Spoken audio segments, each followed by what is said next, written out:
என்ன மக்களே இன்னைக்கான 2வது ப்ரோமோ பாத்தீங்களா? லைவ்ல ஒரு பயங்கரமான சண்டை போயிட்டு இருக்குது. அரோரா, துஷார், கமருதீன் இந்த பேக்கேஜ் 1 வார காலமா கமருதீனுக்கும், அரோராக்கும் இடையில துஷார் வெளிய போறதுக்கான காரணம் நீ தாண்டி அப்படின்னு சொல்லிட்டு அரோராவ பார்த்து கமருதீன் பேசுறதா இருக்கட்டும்.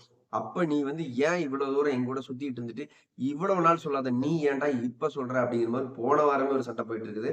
அந்த சண்டை இப்ப லைவ்ல குக்கிங் பண்ற அந்த இடத்துல வெடிக்குது.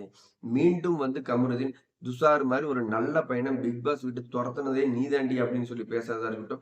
நேத்து வரைக்கும் என் பின்னாடி சுத்திட்டு இருக்கும்போது தோணாத ஒரு விஷயம் உனக்கு அப்ப தோணலையாடா அப்படின்னு சொல்றதா இருக்கட்டும். அதை கொளுத்தி போட்டு ஆதிரை மைண்ட் வாஷ் அப்பா நம்ம நினைச்ச மாதிரி சண்டை மூண்டுக்குச்சு அப்படிங்கிற மாதிரி ஒரு வேலைகள் எல்லாமே போயிட்டு இருக்குது. என்னோட ஒப்பீனியன் என்னன்னு கேட்டீங்கன்னா, ஆண்களை வச்சுக்கிட்டு இந்த பக்கம் அரோராமும் அதே வேலை தான் செய்யறாங்க. பெண்களை வச்சுக்கிட்டு கமருதுன்னு அந்த இடத்துல அதே வேலை தான் செய்யறாங்க. இவங்க 2 பேருமே கேமுங்கிற பேர்லயும் ஸ்ட்ராட்டஜிங்கிற பேர்லயும் ஆண்களையும் பெண்களையும் வச்சுக்கிட்டு ஒரு லவ் ஆர் சீக்வன்சி போட்டு இந்த வேலைகளை தான் செஞ்சுட்டு இருக்கிறாங்கிறது என்னுடைய கருத்து.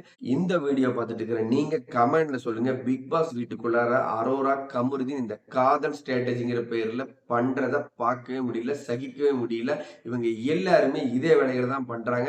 இந்த பக்கம் அரோரா வந்து ஆண்களை வச்சுக்கிட்டும், அந்த பக்கம் கமருதீன் வந்து பெண்களை வச்சுக்கிட்டும் 2 பேரும் இந்த கேம் தான் ஆடுறாங்க அப்படிங்கிறது என்னுடைய கருத்து. ஸோ இந்த வீடியோ பார்த்துட்டு இருக்கிற நீங்க 1 செகண்ட் லைக் பண்ணிட்டு கீழே கமெண்ட்ல சொல்லுங்க. இந்த செகண்ட் நீங்க பண்ற கமெண்ட்டுக்கு நான் ரிப்ளை பண்ண காத்திருக்கிறேன்.